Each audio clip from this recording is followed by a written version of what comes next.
برای تیره شک ز آسمان یقین پا کشیدند. چه بگویم بلال، چه بگویم که تو خود همه را میدانی؟ افواق چند جنبون با چند در میگذرند و خورشید روشن آشکار میگردد. چنین است، خورشید همیشه میماند. دلاسود من در پی این شب تیره بیگمان صبح روشن در راه میرسد. آری، شب در میگذرد، سپیده در راه است.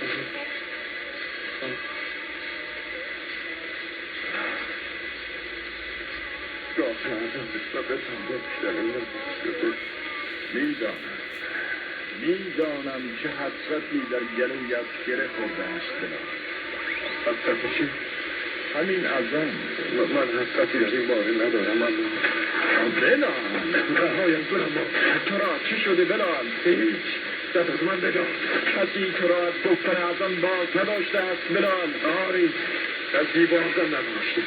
من خود نخواستم که ازم بگویم. بلال اما از رسول خدا بلال برای هیچ کس دیگری از آن نخواهد گفت. این چنین خود را آزار نکن. من از آن در آزارم که یاران همه دلسوز در من نظر میکنند. بلال اما حسرتی که در گلوی من مانده از برای خودم نیست.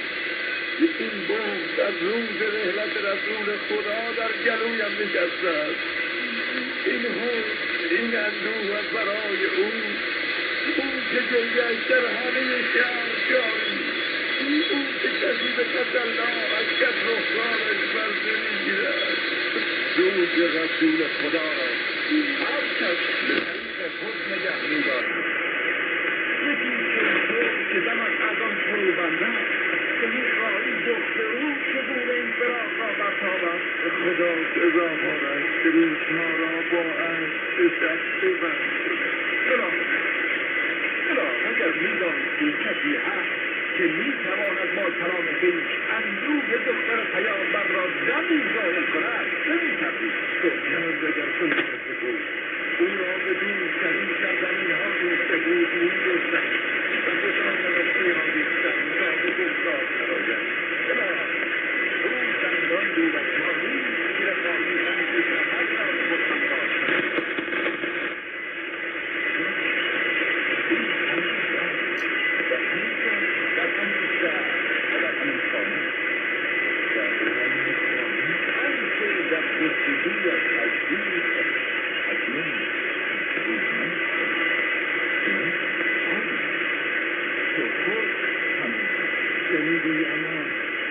من چگونه میتوانم به کلامی اندوه بی پایان دختر رسول خدا و در صدای خود یاد او را داری، یاد رسول خدا را به وقتی که پروردگارش سرای پیامبران و آرامگاه برگزیدگان را از برای او اختیار نکرده بود. خودم تنسیدی اما می‌دانی از من چه می‌خواهی؟ بلال اندکی درنگ کن. اما هر که از من می‌خواهی بخواه. اما اینو گفتی اگر بدانی کسی هست که می‌تواند به کلامی اندوه دختر پیامبر را دمی ببرد او را به دورترین سرزمین‌ها نیز که باشد نمی‌یابی تا به گفتار درآید. آری گفتم اما این که تو از من می‌خواهی این را من نیستم که از تو می‌خواهم بلال. چه می‌خواهد؟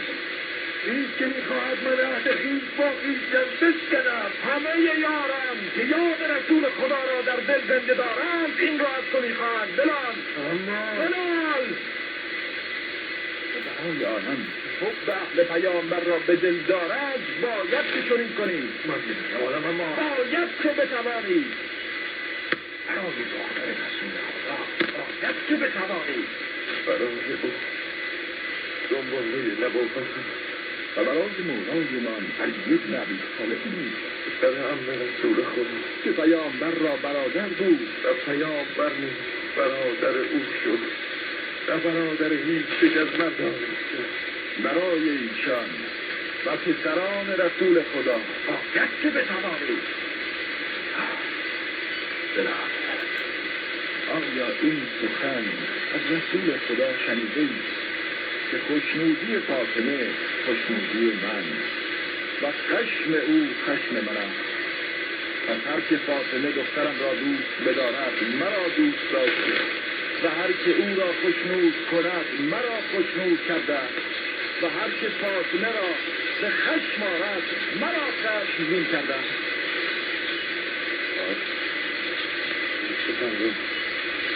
از دست خدا پس برای خوشنودی دختر رسول خدا که خوشنودی پیامبر